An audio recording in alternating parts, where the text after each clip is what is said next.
point, everyone fails in life. No doubt about that. This is something you cannot do away with in life. It is imperative to know that failures are part of the building blocks that are necessary to create positive changes in our lives and in the world. I discovered the beauty of failures and how it helps in redefining people. Failure is not synonymous to quitting or using excuses to validate shortfalls of our potentials.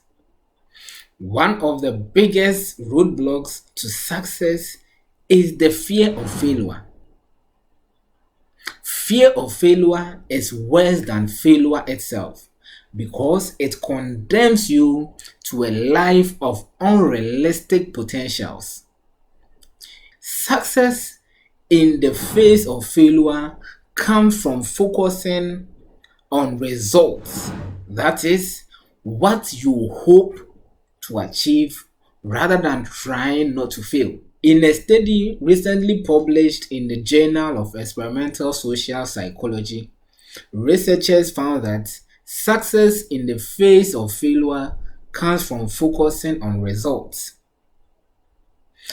i.e., what you hope to achieve, rather than trying not. Admittedly, this sounds rather easy and intuitive, but it's very hard to do, especially when the consequences of failures are severe.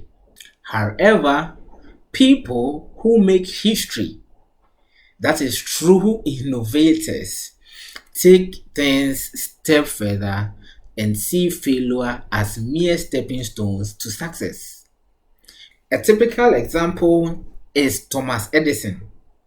It took him 1,000 times before he was successful with a light bulb. But this is what he said. He said he didn't fail 1,000 times, but rather the light bulb was an invention with 1,000 steps. Now, what separates the people who let their failures derail them from those who use their failures to their advantage?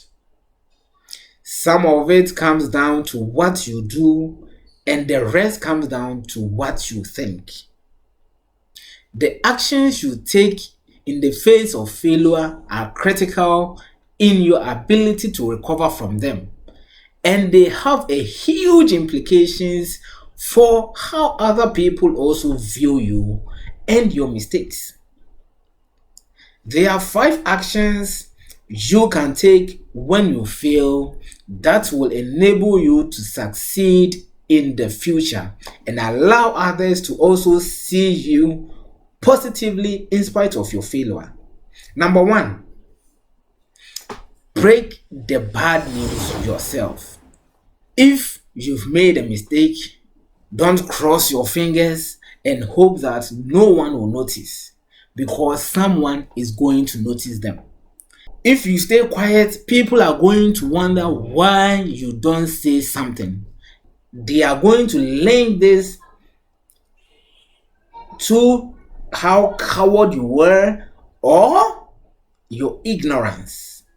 Number 2, offer an explanation, but don't make excuses. Owning up to a mistake is one thing, but you cannot end there. What you do next is critical and the real test. Instead of standing there waiting for someone else to clean up your mess, offer your own solutions. It is even better if you tell your boss or whoever you made those mistakes to the specific steps that you have already taken to get things back on track. Have a plan for prevention. In addition to having a plan for fixing things, you should also have a plan for how you will avoid making the same mistakes in the future.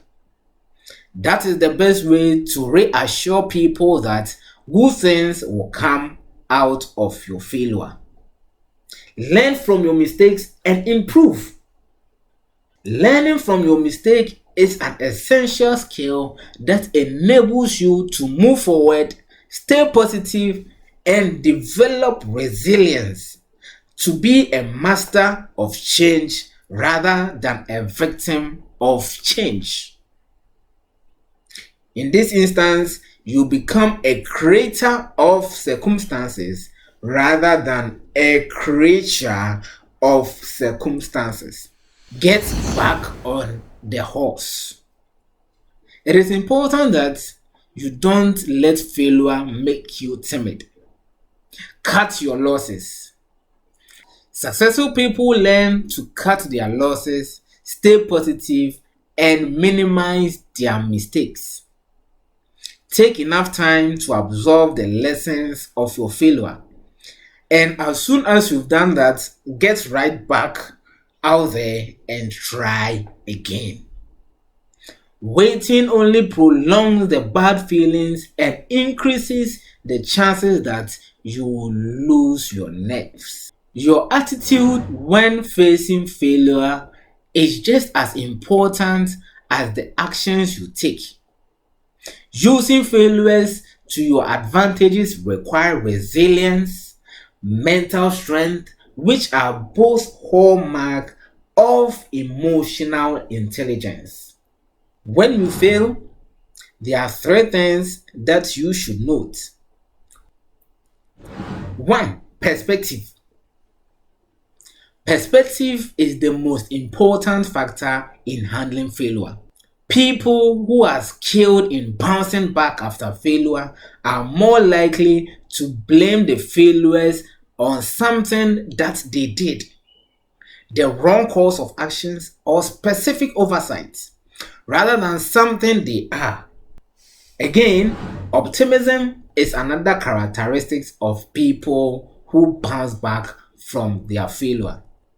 That sense of optimism is what keeps people from feeling like failure is permanent condition. Instead, they tend to see each failure as a building block to their ultimate success because of the lesson it provides. Similarly, persistence is key in handling failure. Optimism is a feeling of positivity. Persistence is what you do with it. It is optimism in action. When everyone says that enough is enough and decides to quit and go home, a persistent person shake off those failures and keep going. Persistent people are special because their optimism never dies. This makes them great at rising from failure. Failure is a product of perspective. What one person considers a crushing defeat, another sees as a minor setback. The beauty is that you can change how you see failure so that you can use it to better yourself. Before I end, please let me ask you this question. How do you handle failure? Please share your thoughts in the comment section below as I learn just as much from you as you do from me.